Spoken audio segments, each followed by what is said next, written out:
Hi friends, எல்லோருக்கும் வணக்கம். This is Shivaji. Friends, video போகிறதுக்கு முன்னாடி என்னோடய சப்ஸ்கிரைபர்ஸ், வியூவர்ஸ், ஃப்ரெண்ட்ஸ் எல்லோருக்கும் என் மனமார்ந்த நன்றிகளை தெரிவிச்சுக்கிறேன்.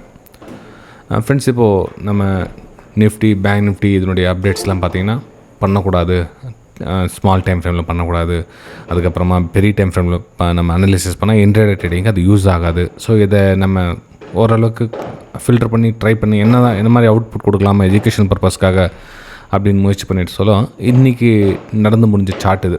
அதாவது இன்றைக்கி தேதி 20 ஆகஸ்ட்டு, இன்றைக்கி நடந்து முடிஞ்ச சார்ட்டு. ஸோ இதில் பார்த்தீங்கன்னா நம்ம இந்த 10 மினிட்ஸ் ஸ்ட்ராட்டஜி பற்றி நீங்கள் கேள்விப்பட்டிருப்பீங்க. நம்ம சேனல் ஃபஸ்ட் டைம் பார்க்குறவங்க தெரியாது. நீங்கள் ரெகுலர் சப்ஸ்கிரைபர்ஸும் நம்ம 10 மினிட்ஸ் ஸ்ட்ராட்டஜியை யூஸ் பண்ணியிருப்பீங்க. 10 மினிட்ஸ் ஸ்ட்ராட்டஜினா என்ன ஃப்ரெண்ட்ஸ்? அது இப்போ ஃபஸ்ட்டு அந்த ஒரு கேண்டில் வந்து ஒரு 10 நிமிஷம் அந்த கேண்டிலுடைய ரியாக்ட் எந்த மாதிரி கொடுக்குதுன்னு பாருங்கள். அது மீன் நான் உங்களுக்கு ஸ்ட்ரெயிட்டாக அப்படியே போடுறேன். ஓகே, இது வந்து ரெட் கலர் கேண்டில். இதில் என்ன கொடுக்குறாங்கன்னா செல்லர்ஸ் வந்து கம்ப்ளீட்டாக இருக்கிறாங்க அப்படின்ட்டு தெரிஞ்சுக்குது. அப்போ நம்ம இதில் வர புல் பேக்கில் வந்து நம்ம ஒரு டவுன் சைடுக்கான ஒரு வியூ பண்ணி எடுக்கலாம். ஸோ இங்கே ஸ்டாப் லாஸ் போட்டு இந்த இடத்துல ஒரு பிளான் பண்ணி எடுக்கலாம். ரைட்டுங்களா? இதை தான் இன்றைக்கி நடந்த சார்ட்டு. ஸோ இன்றைக்கி பார்த்தீங்கன்னா ஃபஸ்ட்டு ரெட் கலர் கேண்டில் சாலிடாக ஆச்சு. எஸ், நம்ம 10 மினிட்ஸ் ஸ்ட்ராட்டஜிக்கு அந்த கேண்டில் வந்து ரெடி ஆகிடுச்சு. ஓகே, சரி. அதுக்கப்புறம் பார்த்திங்க அப்படின்னா இந்த pullback candles double back to back 2 green candle வந்துச்சு. ஸோ நமக்கு இதில் பிரேக் டவுன் ஆகிடுச்சா நம்ம இந்த டவுன் சைடுக்கான பிளான் பண்ணலாம் அப்படின்னு வெயிட் பண்ணிட்டு இருக்கோம். ஆனால் இங்கே பார்த்திங்க அப்படின்னா பெருசாக இன்னும் அந்த ரிஸ்க் ரிவார்டு வந்து மேட்ச் ஆகலை. ஏன்னா பெருசாக ஸ்டாப் லாஸ் வந்து 1:2 தான் வரும். நமக்கு இந்த இதில் டார்கெட் வச்சா கூட 1:2 பெருசாக மேட்ச் ஆகிறதில்ல. ஸோ அதனால் அவாய்ட் பண்ணிட்டோம். சரி, அதுக்கப்புறம் பார்த்திங்கன்னா ப்ரைஸ் மேலே க்ளோசிங் கொடுத்துறாங்க. மேலே போய்ட்டு ப்ரைஸ் க்ளோசிங், அதாவது அப்பர் சைடுக்கான ஒரு பிளான் பண்ணுங்கள் அப்படின்னு சொல்லிட்டு. அப்போது அப்பர் சைடு என்ன டக்குன்னு என்ன பண்ணணும், ஒரு என்ட்ரி, ஒரு ஹை உடச்சோம் டக்குன்னு என்ட்ரி இருக்கக்கூடாது. அப்போ நம்ம என்ன பண்ணணும், வெயிட் பண்ணணும். அதில் வந்து ஏதாச்சும் சினாரி நடக்குதான்னு போயிடணும். ஸோ கொஞ்சம் வெயிட் பண்ணி ஒரு பிரேக் அவுட்டுக்கான வாய்ப்புகள் பார்த்து நம்ம ட்ரேட் எடுக்கணும். ஓகே, இது வந்து இன்றைக்கி நம்ம வெபினார் குரூப்பில் ஷேர் பண்ண விஷயங்கள் பார்த்திங்கன்னா இன்றைக்கி லைவ் மார்க்கெட்டில் ஷேர் பண்ண விஷயங்கள். காலையில் நம்ம எங்கெங்கே ஒரு என்ட்ரி எடுத்தால் நமக்கு எஸ்எல் கிடைக்கும், ரிஸ்க் ரிவார்டு கிடைக்காது, வாய்ஸ் மெசேஜில் கொடுத்துருக்கேன் பாருங்கள். ஸோ அது புரிஞ்சுருக்க நம்புகிறேன். அதுக்கப்புறம் ஒன்லி ஃபார் அப்பர் சைடுக்கான வியூ மட்டும் தான் எனக்கு என்னோடய பிளான் என்ன, ஒன்லி ஃபார் அப்பர் சைடுக்கான பிளான். ஓகே, அப்பர் சைடு பிளானை இங்கே நம்ம பிளான் எடுக்க முடியாது. ஏன்னா மார்க்கெட் க்ளோஸ் கொடுத்தாங்க, செட்டிங் ஆகணும் இல்லையா? இப்போ பையர்ஸ் வந்து இதுவரை ரெடியாக இருக்காங்க. எங்கே செல்லர்ஸ் வந்து டாமினேட் பண்ணாங்களோ அது பையர்ஸ் வந்து ஆல்மோஸ்ட் க்ளோசிங் கொடுத்துட்டாங்க. அப்போ நமக்கு இந்த வர புல் பேக்கில் வந்து ஒரு பிரேக் அவுட்டுக்கான ஒரு வாய்ப்புகளை பார்க்கணும். ரைட்டுங்களா? சரி, பிரேக் அவுட்டுக்கான வாய்ப்புகள்லாம் எப்படி சார்? இப்போ வந்து க்ளோசிங் கொடுத்துட்டாங்க. க்ளோசிங் கொடுத்ததுக்கப்புறமா ப்ரைஸ் இங்கே சஸ்டெண்ட் ஆகி நின்று ஒரு பிரேக் அவுட் கொடுத்தாங்க அப்படின்னா இங்கேருந்து நம்ம என்ட்ரி எடுத்துகிட்டு இங்கே ஸ்விங் லோ ஸ்டாப் லாஸ் போட்டு ட்ரேட் எடுக்கணும். ரைட்டுங்களா? ஸோ இதில் பார்த்திங்க அப்படின்னா சம்டைம்ஸ் மேலே போயிட்டு சப்போஸ் இந்த மாதிரி குச்சி மாதிரி இதில் வந்துட்டு மேலே டார்கெட் போகாமல் கீழே வந்துச்சுன்னா நம்ம ஸ்விங் லோ ஸ்டாப் லாஸ் போட்டு எக்ஸிட் ஆகணும். ஸோ அதில் வந்து நம்ம மார்க்கெட்டுக்கிட்ட முறைச்சிக்கிட்டு நிற்கக்கூடாது. நம்ம சரி அப்படின்னு சொல்லி இங்கே பார்த்திங்க அப்படின்னா இங்கே ட்ரெண்ட் லைன் ட்ராப் பண்ணியிருக்க பாருங்கள். ட்ரெண்ட் லைன் மேலே போயிட்டு நமக்கு இதில் க்ளோசிங் கொடுத்தா நம்ம ஸ்விங் லோ ஸ்டாப் லாஸ் போட்டு ட்ரேட் எடுக்கலாம். ஆனால் இங்கே பார்த்திங்க அப்படின்னா எல்லாமே வந்து க்ளோசிங் எதுவும் கொடுக்கல, எல்லாமே சாலிடாக குச்சி ரிஜெக்டட் தான். அது க்ளோசிங் எதுவும் கொடுக்கல. அப்போது ஃபைனலாக என்ன ஆச்சு அப்படின்னா மார்க்கெட்டு இந்த ஏரியா பார்த்திங்கன்னா ஒரே ஒரு கேண்டில் டக்குன்னு ஃபாஸ்ட் மூவ் கொடுத்துச்சு. ஃபாஸ்ட் மூவ் கொடுத்து இந்த மூமெண்ட்டை நம்ம பிடிச்சிருக்க முடியுமா அப்படின்னா டவுட் தான். ஏன்னா நம்ம க்ளோசிங் கொடுத்துட்டு நம்ம பிரேக் அவுட்டில் நம்ம என்ட்ரி எடுத்தோம்னா நம்ம ஸ்விங்கில் ஸ்டாப் லாஸ் போட்டு டார்கெட் எடுத்துக்கலாம். ஆனால் மார்க்கெட் இப்போ மூவ் ஆகிட்டதுக்கு அப்புறம் யார் வேணால் இங்கே என்ட்ரி எடுத்துருக்கலாம் அப்படின்னு சொல்லலாம். ஆனால் அதில் க்ளோசிங் கொடுக்கணும். மார்க்கெட் சாலிடாக வந்து க்ரீன் கலர் இந்த மாதிரி க்ளோசிங் கொடுத்ததுன்னா நம்ம ஸ்டாப் லாஸ் போட்டு இங்கே ட்ரேட் எடுத்துக்கலாம். இப்போ ஸ்மால் டைம் ஃப்ரேமில் அந்த மாதிரி பேலன்ஸ் பண்ணி நம்ம ட்ரேட் எடுக்கணும் ஃப்ரெண்ட்ஸ்.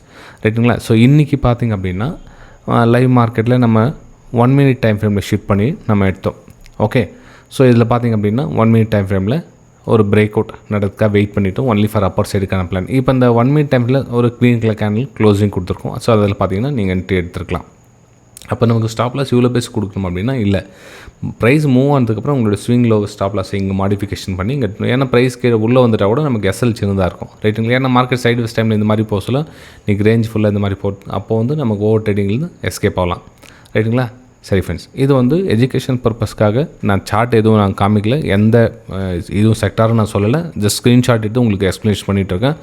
புரிஞ்சுருக்கணும். இது 20ஆம் தேதியோட சார்ட். சரி, நெக்ஸ்ட்டு நம்ம என்ன சார் பிளான் பண்ணலாம் அப்படின்னு கேட்டிங்கன்னா நெக்ஸ்ட்டு என்னுடைய பிளான் என்ன பண்ணுவோம் அப்படின்னா அந்த 200 EM லைனுக்கு பார்த்திங்கன்னா, ஸோ இதுதான் வந்து 200 EM லைன். ஸோ இந்த லைனுக்கு மேலே மார்க்கெட் க்ளோசிங் கொடுத்துச்சு அப்படின்னா நான் இங்கேருந்து ஒரு அப்பர் சைடுக்கான பிளான் பண்ணுவேன் ஃப்ரெண்ட்ஸ். ஸ்டாப் லாஸ்லாம் ஹிட் ஆகாது சார் உங்களுக்கு ட்ரேடிங்கில் அப்படின்னா எஸ், கண்டிப்பாக ஸ்டாப் லாஸ் ஹிட் ஆகும். அதுக்கு தான் சொல்லி ஒரு நாளைக்கு ஒரு ட்ரேடை க்ளோஸ் பண்ணுங்கள். ஏன்னா அந்த ரீவெஞ்ச் பண்ண முடியாது நம்மளோட. சப்போஸ் இந்த இடத்துல ஒரு வேலை சீக்கிரம் க்ளோசிங் கொடுத்துரு என்ட்ரி அவங்க யாரும் என்ட்ரி எடுத்துருந்தாங்கன்னா இந்த இடத்துல அவங்களுடைய எஸ்எல்லை கட் பண்ணிவிட்டு வெளியே வர வேண்டியது, வேறு வழியே கிடையாது. இந்த இடத்துல மார்க்கெட் மேலே போச்சு திரும்ப பை எடுக்கணும், திரும்ப கீழே வந்து செல் எடுக்கணும், திரும்ப மேலே போச்சு பை எடுக்கணும். இந்த ஓவர் ட்ரேடிங் கான்செப்ட் என்னென்னா இப்போ ப்ரைஸை கொஞ்சம் டைம் கொடுக்க மாட்டாங்க. மார்க்கெட் மேலே போயிடுச்சு அப்படின்னா கீழே வந்து என்ட்ரி எடுத்துட்டாங்க, மேலே எஸ்எல், திரும்ப மேலே போயிட்டுனா இங்கே என்ட்ரி இங்கே எஸ்எல், அப்போ திரும்ப மார்க்கெட் கீழே வந்துச்சு இங்கே எஸ்எல். இந்த மாதிரி டைமில் ஓவர் ட்ரேடிங் பண்ணிங்கன்னா ஃபுல்லாக இதில் அதிகமாக ட்ரேடிங் பண்ணுவாங்க. ஸோ மார்க்கெட்டுக்கு கொஞ்சம் டைம் கொடுங்க. மார்க்கெட்டோட நம்ம எந்த ஃபேவரில் இருக்கோம். இப்போ சொன்னேன் இல்லையா இங்கே க்ளோசிங் கொடுத்துட்டாங்க, அப்போ இதெல்லாம் யாருங்க? இங்கே செல்லர் தான். உங்களுக்கு கேட்குறேன், இது வந்து செல்லர்ஸோட ஏரியாவா? இல்லையே. இதில் புல் பேக், இப்போது மார்க்கெட் செல்லிங் கொடுத்தாங்களே நமக்கு இதில் புல் பேக் கிடச்சிச்சு. இதில் புல் பேக் மார்க்கெட்டு கீழே வந்து மேலே மூவ் ஆகிடுச்சு, அப்போ நமக்கு செல்லிங் வேலை கிடையாது. அப்போது மார்க்கெட் இதில் வருதுன்னா இதில் பையர்ஸோடைய புல் பேக். ஓகே, சப்போஸ் இதில் லோ கட் ஆகிட்டு கீழே வந்துட்டாங்கன்னா அப்போ நம்ம மேலே போக சொல்ல இதில் நம்ம செல்லிங்கான பிளான் பண்ணலாம். ஓகே, ஆனால் மேலே மூவ் ஆகிட்டது அப்புறம் கீழே வர சொல்ல பையிங்கான புல் பேக்காக வெயிட் பண்ணணும் நம்ம. Very simple concept friends. இது இன்றைக்கி ரொம்ப நல்ல லெசன் புரிஞ்சுப்பிக்க நம்புகிறேன். சரி, நாளைக்கு என்னோடய பிளான் என்னென்னா இந்த 200 EMAக்கு மேலே ஒரு அப்பர் சைடுக்கான ஒரு பிளானை நம்ம பண்ணலாம். ஒரு பிரேக் அவுட் நடந்தால் நம்ம இங்கே வந்து ஒரு அப்பர் சைடுக்கான பிளான் பண்ணலாம் அப்படின்னு இருக்கேன். பார்க்கலாம் மார்க்கெட் நமக்கு வாய்ப்பு கொடுக்குதா இல்லையான்னு தெரியும். சப்போஸ் மார்க்கெட் நாளைக்கு கீழே வந்துச்சு அப்படின்னா கொஞ்சம் வெயிட் பண்ணுங்கள். அகைன் மார்க்கெட் மேலே 200 EM லைன் கட் ஆகிட்டு மேலே மூவ் ஆகல கொஞ்சம் வெயிட் பண்ணுங்கள். அதுக்கப்புறம் நல்ல ஒரு ட்ரேடை கிடைக்கிறதுக்கான chances very very hi friends. Friends இன்றைக்கி பார்த்திங்க அப்படின்னா நம்ம ஒன்லி ஃபார் நிஃப்டி மட்டும் தான் எஜுகேஷன் பர்பஸ்க்காக ஷேர் பண்ணுறேன். நீங்கள் பேங்க் நிஃப்டியை இதே மாதிரி கூட நீங்கள் கன்சிடர் பண்ணிக்கலாம். உங்களுடைய ஸ்டடி பர்பஸ் பிரகாரம் நீங்கள் அதனுடைய சப்போர்ட் அண்ட் ரேஷன்ஸ் லெவலில் நீங்கள் எப்படி ஐடென்டிஃபை பண்ணுறீங்களோ அது மாதிரி. இப்போ ப்ரைஸு இன்னொரு விஷயம் சொல்ல கேட்டுங்க. இப்போ ப்ரைஸு ஒரு ரேஷன்ஸ் ஃபார்ம் ஆகி கீழே வருது, அப்போது அகைன் இந்த இடத்துல உடைக்குது இல்லையா, இந்த இடத்துல உடைச்ச உடனே நீங்கள் ட்ரேட் எடுக்காதீங்க. ஏன்னா இங்கேருந்து பையர்ஸ் வந்து இங்கே டார்கெட் புக் பண்ணிவிடுவாங்க. புக் பண்ணிவிட்டு மேபி டபுள் டாப் ஆகிட்டு இங்கே வரலாம், இந்த டபுள் ரேஷன்ஸ் ஆகிட்டு.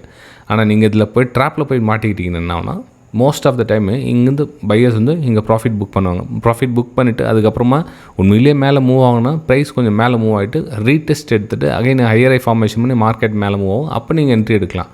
ஆனால் இங்கே ஃபஸ்ட்லேயே எடுத்திங்கன்னா மோஸ்ட் ஆஃப் தென் ட்ராப் ஆகிட்டு கீழே வரதுக்கான வாய்ப்புகள் இருக்கும். ஸோ இது கொஞ்சம் எஜுகேஷன் பர்பஸ்க்காக பயன்படுத்திங்க. அதே மாதிரி ஒரு சப்போர்ட் இருக்குதுன்னு வச்சிங்களேன்.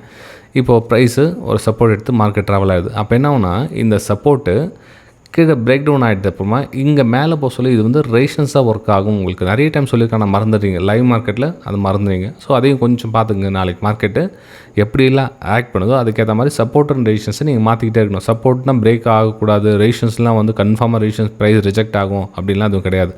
இப்போ ஃபார் எக்ஸாம்பிள் இது வந்து ரேஷன்ஸ் ஏரியான்னு வச்சுக்கலாம். இப்போ ப்ரைஸ் மேலே போய்ட்டு இங்கே இந்த ப்ரைஸ் கண்டிப்பாக ரேஷன்ஸ் கீழே வரும் அப்படின்னு ஐடென்டிஃபை பண்ண முடியாது. ஏன்னா உடச்சிச்சு அப்படின்னா மேபி சப்போர்ட்டாக ஒர்க் ஆகலாம். அதே மாதிரி இந்த சப்போர்ட் இருக்கு இல்லைங்கன்னா, இந்த சப்போர்ட் நான் மார்க்கெட்டு மேலே மூவ் ஆகிட்டு இந்த சப்போர்ட் எடுத்து ஆச்சு, இந்த சப்போர்ட் பிரேக் டவுன் ஆச்சுன்னா இது வந்து ரெசிஸ்டன்ஸாக ஒர்க் ஆகும். புரியுதுங்களா? புரிஞ்சவங்க உங்களுடைய கமெண்ட்ஸ் லைக்ஸ் கீழே பதிவு பண்ணுங்கள். புரியாதவங்க ஓகே நெக்ஸ்ட் வீடியோவில் நான் முயற்சி பண்ண உங்களுக்கு எக்ஸ்ப்ளனேஷன் பண்ணேன். ரைட்டுங்களா? சரி, நிஃப்டியோட ப்ரெடிக்ஷன் நெக்ஸ்ட் இந்த மாதிரி வருவதற்கான வாய்ப்புகள் இருக்கும் அப்படின்னு உங்கள் கூட ஷேர் பண்ணிக்கிறேன். இந்த தூரத்தில் வந்து நிறைய ரெஸ்ட்ரிக்ஷன் காரணமாக எவ்வளோ தூரம் போகும் அப்படின்லாம் வந்து மென்ஷன் பண்ண முடியாது ஃப்ரெண்ட்ஸ். இப்போதைக்கு நான் இந்த வீடியோவில் ஜஸ்ட் இந்த நிஃப்டி ஸ்க்ரீன்ஷாட்டை மட்டும் எடுத்துகிட்டு உங்களுக்கு எக்ஸ்ப்ளைன் பண்ணியிருக்கேன்.